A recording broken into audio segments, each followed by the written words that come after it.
Es un amigo de la casa, y un economista y egresado de la Universidad Nacional de General Sarmiento. Tenemos en línea al licenciado Marcos Peralta. Muy buenos días, Marcos, ¿cómo estás?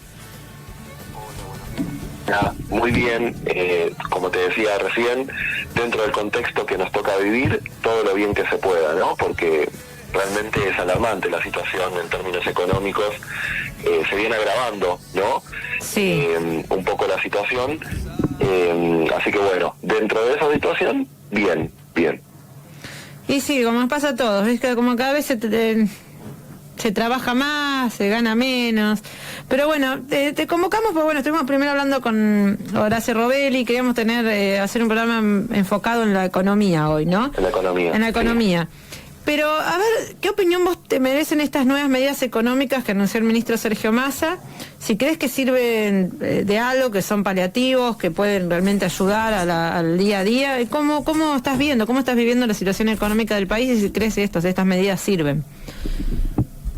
Bueno, un poco en línea con otras intervenciones que he tenido en esta columna y que venimos hablando, siempre poner el foco en lo que es la situación de los trabajadores, la situación de aquellos que solamente tienen su trabajo para ofrecer y que entonces dependen sí o sí de cuánto le paguen por eso, ¿no? Por su trabajo. Entonces, teniendo en cuenta los intereses de los trabajadores, la verdad es que siempre suma, sí, no tengo la autoridad como para decir es poco o incluso caen mal aquellas comparaciones medio que ridiculizan, ¿no? Estos ingresos, como diciendo son 2 kilos de helado, sí. o no alcanza para nada, digamos, como esas cuestiones que ridiculizan el ingreso, sí. Y en realidad para aquellas personas, digamos, que cobran un sueldo mínimo o que trabajan en una fábrica, que tal vez es un montón a las 4 de la mañana, claro, y trabajan todo el día, y entonces, bueno, incluso después de eso, no tienen por ahí a fin de mes para comprar una garrafa o no les alcanza para pagar algo para comer en su familia, digamos, algo más nutritivo, algo, o darse un gustito de vez en cuando. Entonces, para aquellas personas que están en esa situación, que cada vez son más ciudadanos y ciudadanas argentinos que están cayendo en lo que nosotros los economistas y llamamos la pobreza, ¿sí? Que son algunos índices básicos, digamos, de lo que una persona o un grupo de personas necesita como para vivir bien, vivir normalmente, como un ser humano merece vivir.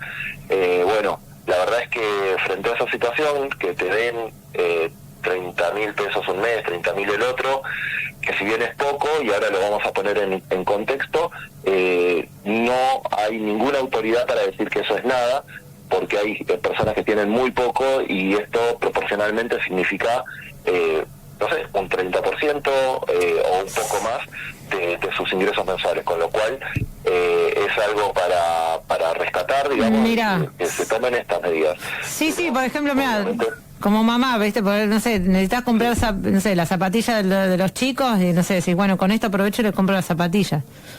Porque son cosas que por ahí no las puedes comprar con tu sueldo, con tus ingresos habituales. Ese es el punto de vista, Macarena, que sí. estoy tratando, que siempre tratamos de poner en esta situación, una visión de la economía, en donde no sea, digamos, aquel que nunca le faltó nada, que se ríe y dice son 2 kilos de helado, cuando ningún trabajador va a comprar un kilo de helado de 15.000 pesos, ¿no? Un poco, digamos, hacían la referencia, lo he leído por ahí, digamos, y me quedó, digamos, sí. Con los helados que consume la vicepresidenta, ¿no? Que son caros, de esta marca Rapa Nui, ¿no? Sí, entonces, ahí me enteré que está algo así como 7.000, 8.000 pesos el kilo de ese helado. Entonces, bueno, hacían con sorna esta comparativa, pero que claramente, incluso pensado por el mismo gobierno, digamos, estas son medidas que se aplicaron ya en gobiernos kirchneristas, digamos, porque apuntan a la franja más baja de ingresos en donde proporcionalmente estos 30.000 pesos significan bastante más que aquellos que por ahí están más cerca de los 400.000 y que es, bueno... Sí, por ahí no te hace tanto la diferencia, digamos. Uh-huh. No te hace tanto la diferencia como por ahí una persona así, ganás, no sé, 80, 100.000 pesos y esto te ayuda un montón. Esa es una forma de ver esta situación para aquellos, digamos, y aquellas que se encuentran en una situación de extrema vulnerabilidad, digamos, que son cada vez más, como te decía, pero poniendo en contexto el escenario pospaso, ¿sí? Desde agosto para acá nos muestra una economía del país que está profundizando la tendencia iniciada ya en el año 2015, uh-huh. En donde se ubica el pico salarial de los últimos 10 años, y de ese momento hay muchas bajas considerables y algunas hubo circunstanciales del salario real. Ahí en el año 2018 hubo algún pico, pero se registra, más allá de cualquier medición, se registra una caída sistemática del salario real, ¿sí? Las medidas oficiales, luego de la última evaluación, la verdad es que, de nuevo, ¿no?, poniendo esta situación en el centro del debate, pero poniéndolo en contexto, la verdad es que no hacen cosquillas a la tendencia que se registra desde la década pasada, ¿no?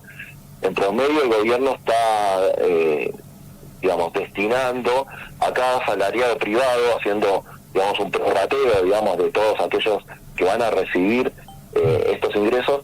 Estamos hablando de 20.247 pesos, y a cada beneficiario de la tarjeta alimentar 27.724. Claro. Entonces, digamos, viendo estos números y comparándolo con lo que cuesta hoy vivir, el salario real fue saqueado, ¿sí? Y esto no es una opinión o una lectura o un juicio de valor, sino que es un dato objetivo de la realidad económica que nos toca sufrir a cada uno de nosotros, ¿no? Es por eso que, bueno, más allá de las muchas estimaciones que se pueden hacer de cuál es el nivel del saqueo del salario, me pareció interesante rescatar una que leí ayer del periodista Alejandro Berkovich, sí, que se refería a un estudio realizado por el Mirador de la Actualidad del Trabajo y la Economía, sí, MATE, de Rosario, que indica que en los últimos 8 años los empleados formales perdieron 4.667.000 pesos a valor de hoy, ¿sí? A plata de hoy, se perdieron 4.667.000 pesos de manos de los asalariados, que, de nuevo, Macarena, esto siempre es importante ponerlo en contexto, porque no todos pierden con digamos, los procesos inflacionarios. Y siempre que los trabajadores o un sector de la economía pierde, hay otro sector de la economía que gana. Entonces, estos más de 4,5 millones de pesos que nos sacaron de los bolsillos a los que trabajamos, están en los bolsillos de los grandes grupos económicos que hoy disfrutan de enormes ganancias, y ahora vamos a abordar un poco la contracara también, ¿no?, de esta situación, que son números en verde en el mercado financiero de la Argentina, ¿sí?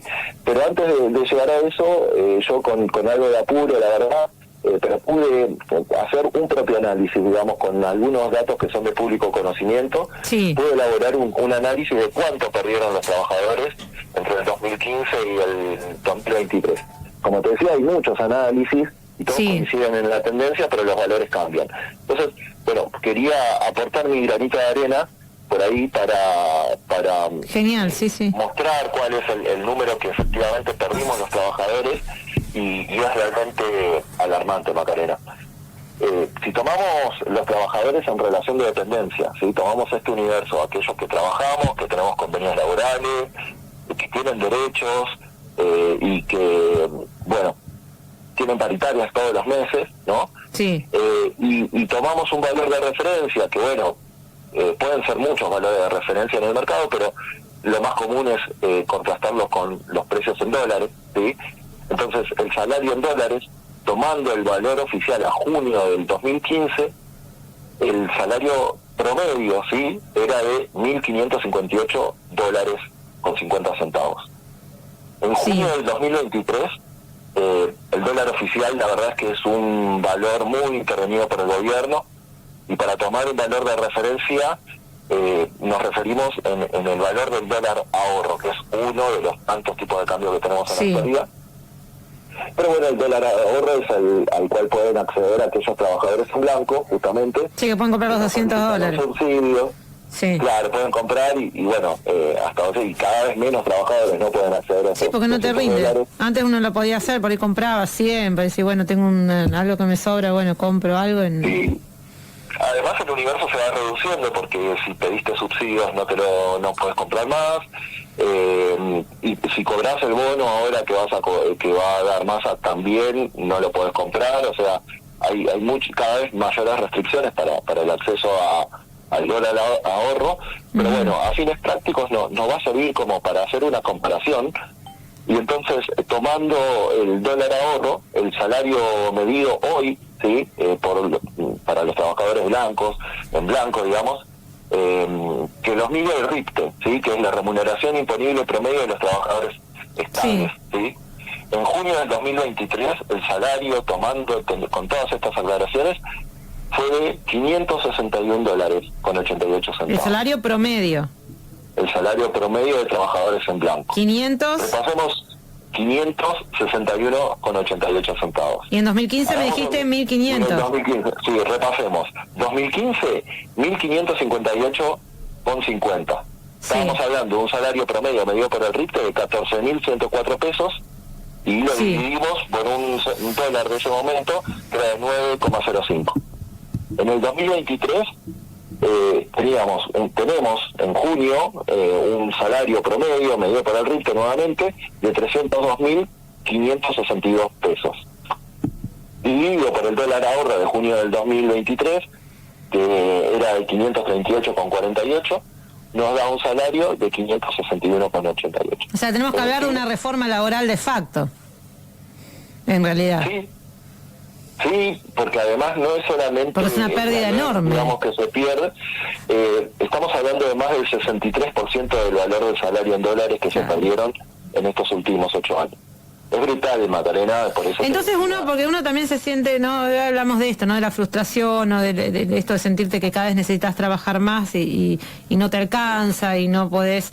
Y digo, sin pensar en los casos extremos de no tener para comer, digo, de por ahí, no sé, que estaba ahí... estamos enfocando en otro, ¿no? Claro, que está ahí, que intenta ser de clase media, pero ya no te sale, porque ya, viste, está cada vez más difícil. Pero así como que sentí que, pero no me rinde, pero si estoy trabajando cada vez más, si estoy trabajando más horas, si estoy agarrando otro trabajo, y aún así no me rinde. Y ahora te das cuenta, con esta cuenta uno se da cuenta que no es una sensación o que no es algo que le pasa a uno solo. No, es terrible, un 63% del valor del salario. Pero ¿cómo se explica que en esta situación haya sectores políticos que piden una reforma laboral ante esta situación? Bueno, todavía hay mucho por perder, ¿no? Digamos, esta es la realidad de los trabajadores formales. O sea, podemos tomar dimensión del impacto que representa esta situación en el 45% de la población que es informal, ¿no? Entonces, si un 45 es informal, tenemos que el 55, digamos, hay un valor importante, digamos, no porque también están autónomos y demás, no es el 55 que son trabajadores en blanco, pero hay un universo todavía de trabajadores en blanco que resisten esta situación con convenios, con paritarias. ¿Se puede avanzar sobre eso? Sí, o sea, de hecho, la reforma laboral que pretenden, digamos, consagrar constitucionalmente, digamos, y que de hecho está planteada y digamos como una referencia para lo que hay que hacer, digamos, por parte de muchos de los empresarios de la Argentina, aquellos que tienen poder y para muchos de los candidatos, digamos, que tienen chance de ganar, de decir, avancemos sobre lo poco que queda, digamos, de resistencia de los trabajadores, que es, el nivel de cobertura médica, avanza la medicina prepaga, ¿no? Que también está saturada, que también es carísima. Hay, digamos, la educación pública, sí, que tenemos todavía universidades de calidad, tenemos algunas escuelas secundarias que digamos, con tracción a sangre de los propios docentes, digamos, hacen mucho por los chicos y chicas que todavía van a la escuela sin tener que pagar, digamos, y bueno, hay mucho por perder, y evidentemente van por eso, ¿no? Digamos, entiendo que eso es lo que pretenden, ¿no? Seguir avanzando sobre esos derechos todavía. No, pero aparte de cuestionarnos el 14 bis, es decir, cuestionar la educación, cuestiones que ni siquiera la dictadura, o sea, porque la verdad que ni en la dictadura creo que se cuestionó la educación pública, o sea, es realmente, uno dice, pero ¿a qué niveles de, o sea, estar debatiendo, no sé, la legalización de la venta de órganos, o sea, no sé, es bastante distópico, o sea, ¿no? Bastante peligroso. Digamos, es el contexto el cual nos lleva a esta situación. La verdad es que, si te tengo que ser sincero, yo no la vi venir. Creo que, de hecho, hablábamos en otras presentaciones que tuve, en el cual yo ubicaba, digamos, una elección más tirada hacia el centro, digamos, con Horacio Rodríguez Larreta, digamos, compitiendo con Patricia Bullrich y con Massa. Digamos, pensaba que iba más por ese lado. Y a todos nos pasó, en el cual más del 60%, digamos, de la población efectivamente votó esto, tuve que salir a ver, digamos, y a preguntar y a sacarle un poco, digamos, la visión crítica, digamos, que tengo, y todo el conocimiento que fuimos adquiriendo con el debate, con las lecturas y demás, y decir, bueno, ¿por dónde viene esto? Y lo que te responden es, ¿a quién voy a votar? Si ya gobernaron estos, ya gobernaron aquellos, voy a votar al que es distinto, al nuevo, al que está enojado igual que yo, al que no va a hacer lo mismo porque ya plantea algo totalmente disruptivo, sin siquiera pensar un poco, digamos, que efectivamente no es nada nuevo, digamos, son explícitas las vinculaciones con el menemismo, con experiencias pasadas en la Argentina, que de hecho son digamos, aquellos episodios, digamos, que marcaron un antes y un después en la Argentina, porque no estábamos en esta situación. Me estoy refiriendo a la dictadura militar, con lo cual hay vínculos explícitos con la dictadura militar, la cual, como te decía, hizo un quiebre en la economía argentina. Guilla Rodel, la precandidata a vicepresidenta, digamos, se salieron a la luz, y esto creo que todavía no está tomando la dimensión que efectivamente tiene, que haya sido contacto de chocolate. No, es terrible, digamos, esa parte es terrible. Sus familiares digamos, reivindican actos de genocidio, digamos. Bueno, realmente da náuseas, digamos, esta situación, pero hay que entenderla, ¿no? Hay que entenderla, y digamos, cargar las tintas sobre aquellos que nos llevaron a esta situación, ¿sí? Que tienen culpa, digamos, que efectivamente cuando alguien te dice, bueno, ¿y qué voy a hacer? ¿A quién voy a votar? ¿A este o a aquella? Digamos, mira cómo estamos. Y digamos, la verdad es que no hay argumentos para esa situación, y te lleva como a una... Esta encerrona que hablamos hoy al principio. Es un laberinto. Derrotado, pero hay mucho que defender, digamos, todavía. Digamos, tenemos que seguir discutiendo, seguir poniendo esta situación sobre el tapete, debatir entre nosotros cuál es, digamos, la mejor estrategia para seguir defendiéndonos de este avance feroz que estamos sufriendo, y sin dudas esto que estamos haciendo, de ponerlo sobre la mesa, de charlarlo, de discutirlo, de lamentarnos entre todos nosotros que podemos pensar críticamente esta situación, bueno, es un paso, digamos. La verdad es que valoro mucho el espacio que generan ustedes, digamos, con otras voces, para debatir esto, que es minoritario en los medios de comunicación, y que tan necesario es, ¿no? Gracias, Marco. La verdad, si tratamos, mira, justamente hoy cuando empezaba el programa me preguntaba eso, porque uno también a veces tiene sus bajones y tiene sus preguntas que se hace, decir, pero esto sirve, le llega a alguien, porque uno a veces cuando pasa esto, decir, avanza tanto Milei, te sentís como que estás perdiendo la batalla, ¿viste? Y decís, no, igual hay que seguir, vos decís, ¿cómo pasó esto? ¿Cómo...? Y uno hace esto y le pone tiempo, y le pone dedicación, y le pone ganas para abrir los ojos, para entender, para que se sepa, para que se piense críticamente, y van y votan a Milei. Entonces decís, te da como, ¿no? Hay mucho por defender, digamos, y hay mucho por hacer para defender los intereses de los trabajadores. que somos muchos, y no va a ser fácil, digamos, vamos a ver, cuando se plantea sostener el programa con el FMI e incluso profundizarlo, lo que se está proponiendo es avanzar todavía más sobre los ingresos de los trabajadores, porque ¿qué quieren hacer? Aumentar tarifas de los servicios públicos, sí, regular el mercado de trabajo, digamos, y que, digamos, las pocas herramientas que hoy tienen los trabajadores para defender sus ingresos sea sustituido por la total libertad de los empresarios para despedir cuando quieran, para pagar lo que el mercado disponga. Porque yo digo, no pongamos esta situación, ¿no? Por ejemplo, porque primero es el Estado, ¿no? Vamos a echar a todos los empleados públicos. Bueno, yo no soy empleado público, a mí no me afecta, porque yo no soy empleado del Estado.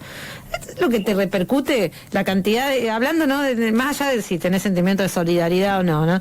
Lo que repercute, bueno, si vos tenés un comercio y no sé qué, ese empleado del Estado te compraba y es el que te va a comprar y que ya no tenga trabajo, esa persona que está despedida con una tarifa por las nubes, te van a venir, no sé, 40, 50, 60 mil pesos de luz y encima estás sin trabajo. Y encima vas a atenderte al hospital público y te va a decir, no hay atención, porque yo creo que nosotros, ¿sabés cuál es el tema? Que nosotros damos muchas cosas por dadas. Que ya nacimos con eso, ya son cosas que ya las tenemos y no las cuestionamos por qué las tenemos, que son producto de luchas políticas. O sea, si nosotros tenemos los derechos que tenemos, fue por luchas y porque mucha gente dio su vida para que hoy gocemos de esos derechos. Porque si no, antes, en el siglo XIX, en el siglo XVIII, era todo como quería Milei, que a vos te pagaban con un pedazo de pan, que si te morías en la fábrica te sacaban de ahí, y ya está, y venía otro, y había trabajo infantil, y había jornadas de 18 horas, o sea, se luchó contra eso y se consiguió los derechos que hoy tenemos. Y no somos conscientes de eso. Y si vos un día decís, bueno, y no tengo salud pública, y no sé, me tienen que internar por, no sé, por cualquier problema de salud, o voy a tener un bebé, no sé, algo natural, ¿no? ¿Y cuánto me sale, no sé, una cesárea? No tenemos idea de esas cosas. Porque damos por hecho que hay un hospital público que nos va a atender. Y realmente esto trae... Imagínate que no tenés para pagar una internación y te morís. ¿Te morís? De hecho pasa en Ecuador, digamos, había mucho, por estos días hubo varios informes de cuál es la situación en Ecuador, digamos, con el acceso a la salud pública, que es muy, muy precario y que efectivamente hay colas para entrar a atenderse y que la gente eventualmente muere, o que en Estados Unidos tiene que elegir si me pongo el dedo meñique o el dedo gordo porque me corté los dos dedos y bueno, y me sale X cantidad de dólares uno u otro. Bueno, eso, digamos, efectivamente puede llegar a ser una realidad. Y hoy, digamos, no hay países desarrollados que no dispongan de algún tipo de regulación sobre el mercado capitalista, ¿sí? El mercado aquel que todo se compra y todo se vende, ¿sí? De hecho, en Estados Unidos está incentivando los beneficios de la sindicalización de los trabajadores. Claro. Digamos, lo está promoviendo el Estado, digamos, frente a lo que hay para crecer en términos de si ingresa mayores recursos a las familias, eso reactiva, digamos, el mercado interno. Digamos, eso es lo que está de fondo en cualquier, digamos, interrelación social, en cualquier relación entre las personas, ¿sí? Que, digamos, nosotros, los seres humanos, dependemos de lo que pasa a nuestro alrededor. Nadie vive en una isla y tiene todos los recursos por sí mismo a su alrededor. Entonces eso hoy está en el debate político. De hecho, también en Brasil se está colocando un impuesto para los mega ricos, aquellos que tienen tantos recursos que, no sé, pueden tener muchos relojes, que, no sé, es el ingreso de más de una vida de cada uno de nosotros, y tienen varios de esos relojes, ¿no? Pero hay países en los cuales se impone la anarquía del mercado en toda regla, en donde todo se compra y todo se vende. No son los países desarrollados, pero hay países así, para que el que disponga de los recursos para imponer sus intereses sin que un Estado ponga ningún límite.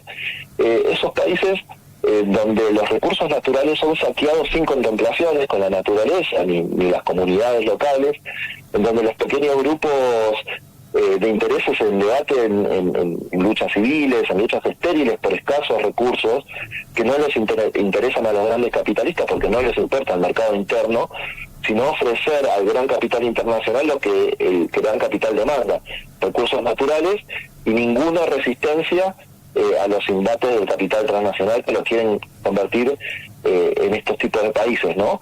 Estos tipos de países son países africanos que sufrieron un genocidio de su población, el saqueo de sus recursos, ¿sí? Y hoy en día el gran capital está a un paso de por las restricciones que nos imponen los organismos de crédito y los representantes de estos intereses en nuestras fronteras, están a tiro de profundizar y avanzar todavía más en la africanización de América Latina. ¿Sí? O sea, esto que estamos enfrentando nosotros es un peligro real. De hecho, digamos, con la dictadura militar quisieron avanzar sobre eso y digamos, recuerdo esta generala, digamos, de Estados Unidos hablando de los recursos de América Latina como si fueran eso, ¿no? Un objeto de deseo de las grandes potencias, sin importar si hay industria nacional o no, ¿no? Entonces, hay mucho para perder, todavía queda mucho camino por recorrer para llegar a esa situación de africanización de América Latina, pero lo que se impone, lo que se interpone, digamos, entre esas intenciones y la realidad es nuestra vida, ¿no? O sea, somos nosotros, aquellos quienes, estamos entre medio de eso, ¿no? De pasar de ser alguien que tiene una casa, de que puede ir a trabajar todos los días, de que vive en un país sin guerras, en donde, digamos, no había violencia política, pero ahora quisieron matar a la vicepresidenta del país. Sí. Y eso puede ser una tendencia que cuando se desata, es muy difícil pararla. Después lo pueda, claro. Sí. No hay quien tenga la autoridad después para poner un límite a eso, ¿no? Y ese caos previsto, buscado explícitamente, es lo que, se impuso en algunos países y quedaron de esa manera, y que nosotros debemos interponernos ante eso, ¿no? Pero tenemos un 40% de la población, el 39% por debajo de la línea de pobreza, el 60% de las menores de edad no cubren sus necesidades básicas, y vemos un poco esta tendencia cuando los tres principales candidatos van al Council of America, la reunión que convoca todos los años a los empresarios de primera línea en la Argentina, y los candidatos no fueron a rendir cuentas sobre esta situación de miseria que hay en la Argentina, sino a garantizar la continuidad de los planes de ajuste y ofrecer sus mejores servicios para que siga cerrando, en palabras del ministro candidato, la cuenta del almacenero, ¿no? O sea, es decir, a grandes rasgos, ustedes siguen ganando y van a seguir ganando, le va a seguir cerrando el número si podemos mantener esta situación sin que se desmadre y nos vayamos a una situación de África como lo que plantea Milei, ¿no? O Patricia Bullrich. Sin embargo, evidentemente a muchos de los empresarios no les interesa, ¿no? Muchos se fueron a vivir a Uruguay, muchos, así como reciben un dólar, lo sacan del país. Entonces, evidentemente esto no les interesa, y sin embargo, a ellos son a quienes le van a rendir cuenta los que eventualmente van a gobernar el país, ¿no? ¿Tenés alguna expectativa para estas elecciones? ¿Crees que hay posibilidades de que gane Unión por la Patria? ¿De tu punto de vista? ¿Que se va a revertir el resultado de las PASO o crees que puede ser que Milei sea presidente? La verdad es que en términos de expectativa a nivel de nuestras vidas, digamos, de cómo si va a mejorar o no nuestra situación, por lo menos lo que se está planteando no me genera ninguna expectativa, por lo menos ninguno de los tres candidatos mayoritarios, digamos. Uh-huh. En la actualidad estamos en una situación de, algo, digamos, con un número así un poco por el aire, vimos que perdimos el 63% de nuestro poder de compra, digamos. Entonces, si se va a profundizar esa situación con Unión por la Patria, la verdad es que no genera ninguna expectativa, por lo menos a mí, en términos personales. Sí me genera miedo, digamos, claro, pero la alternativa. Ahora, si votamos por miedo o por bronca o ese tipo de emociones, me parece que no es lo mejor, digamos, para buscar una salida a esto. No creo que las elecciones, digamos, efectivamente brinden una salida para esta situación. Gane quien gane, vamos a tener que seguir remando una situación desesperante como la que tenemos actualmente, y superar eso, digamos, mejorar esa situación. Claro. No depende de ningún candidato que esté ahí, sino que depende de nosotros mismos, de que debatamos entre esto y que cada vez más conozcamos y entendamos la realidad que nos toca afrontar, ¿no? Porque el entendimiento y el conocimiento es lo que nos va a dar las herramientas duraderas, aquellas herramientas que de verdad sirven para luchar por un futuro mejor, digamos, que es en definitiva lo que nosotros queremos para nuestras familias, ¿no? Yo también creo que depende de nosotros mismos. Lo que pasa es que es tan difícil, porque en sí en el sistema o dentro de lo que tenemos, del sistema democrático, tenemos esto. Es como que si, bueno, tenemos estos tres, tenemos que elegir entre estos tres, y realmente uno dice, ¿cómo hacemos? Va a ser una cuestión también de lucha, ¿no? De organizarse, también es decir... Hay diferencias, digamos, no son todo lo mismo. No, yo también creo que no son todo lo mismo. Hay que tener, digamos, el entendimiento te lleva a poder discernir entre qué es lo que plantean unos y otros, pero de nuevo, también ese entendimiento nos tiene que llevar a que ninguna de esas propuestas es efectivamente lo que nosotros necesitamos. Entonces, teniendo en cuenta que no tenemos prácticamente, digamos, no sé, el partido al cual yo voté no superó las PASO, digamos, digamos, la tendencia del Partido Obrero, Jorge Altamira, Marcelo Ramal, digamos, aquellos que están poniendo este debate en el centro de su análisis político, y aquellos que, bueno, no sé, hablando el otro día con los compañeros, te dicen, está avanzando también la reforma laboral en las sumas, digamos, que uno ve en el recibo de sueldo. Se está ennegreciendo el recibo de sueldo, me comentaban los compañeros. Incluso aquellos trabajadores en blanco que tienen un muy buen salario, por ejemplo, los trabajadores del SUBNA, no les importa que le paguen en negro, no, quieren llegar a fin de mes, entonces van recomponiendo el valor de su salario y se lo van poniendo en el recibo de sueldo con sumas en negro, Si aquellos trabajadores que paran, que luchan, están incluso ellos sufriendo pérdida de sus derechos, pérdida de sus recursos para sostener a sus familias, ¿qué nos queda a todos los demás, no?